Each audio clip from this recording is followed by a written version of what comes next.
Hey friends, if you wish to remove all device drivers from Windows 11, then please watch this video. I will guide you through the resolution. So it's not very difficult. Search for device manager in the Windows search bar and open device manager. Now, a lot of these drivers would be old and unnecessary. Okay, so here's what you have to do. Let's say these are the Bluetooth drivers. Just right click on that specific driver, like the MediaTek Bluetooth one, and select uninstall device. Okay, let it uninstall. Now I'll tell you what happens once you uninstall it. You will have to go to action and select scan for hardware changes. If this device exists, the driver will be back just like it is. If it does not exist, then the driver will not be back. So this is what happens when you try to delete a driver and then scan for hardware changes.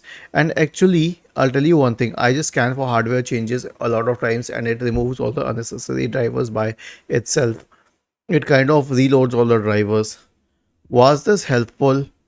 If yes, then please subscribe to the channel. If not, then let us know in the comment section of the video on how we could help you further. Thank you for watching this video and have a nice day.